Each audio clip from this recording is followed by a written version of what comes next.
কি গো ভাত বাড়া হলো? হ্যাঁ এই তো বাড়ছি বাড়ছি বাড়ছি। বেলা হয়ে রাতে গেছে। সয় তো বাড়তে সয় না।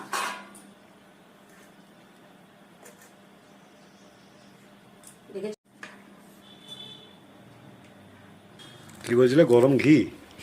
না একদম শীতকালে যদি এই ভাতটা পাওয়া যেত একদম গরম গরম ঘি দিয়ে আলু ভাতে দিয়ে একটু মাছ ভাজা দিয়ে আর কিছুই লাগবে না তাহলে, বুঝলে?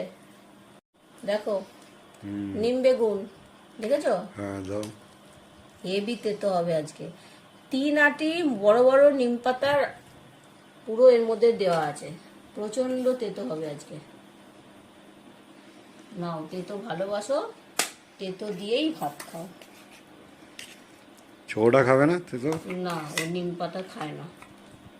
দেবে, ওকেও একটু খাওয়াবে। খায় না, কি করবো?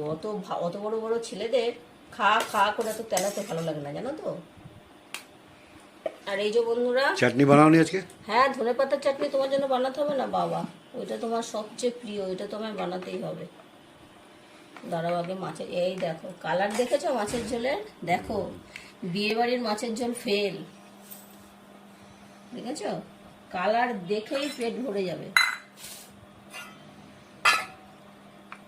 এবার মাছের ঝোলটা দিয়ে দিই। এটা দেবো তোমায়? দাও না। আর এক পিস দিই ছোট দেখে।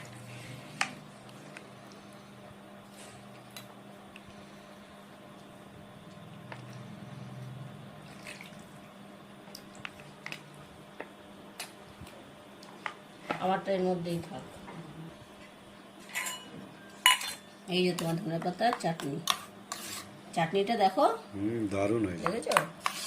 এই দেখো, আজকে তেঁতুল দেইনি, আজকে আছে টমেটো পুড়িয়ে, টমেটো দিয়ে ধনেপাতা দিয়ে আর রসুন কাঁচা লঙ্কা লবণ সব একসাথে পেস্ট করা। আর খাওয়ার সময় বন্ধুরা একটু সর্ষের তেল দিয়ে দিয়েছি ওপর দিয়ে। এইভাবে তোমরা ধনেপাতার চাটনি যদি না খেয়ে থাকো, খেয়ে দেখবে, দারুণ লাগে। এটা গরম রুটির সাথেও খেতে ভালো লাগে আর ভাতের সাথেও খেতে ভালো লাগে। এই আয়োজন হয়েছে, তো এবার আমরা খেয়ে নিই। তোমাদেরও যদি না খাওয়া হয়ে থাকে তোমরাও খেয়ে নাও। দেখা হচ্ছে পরের ভিডিওতে।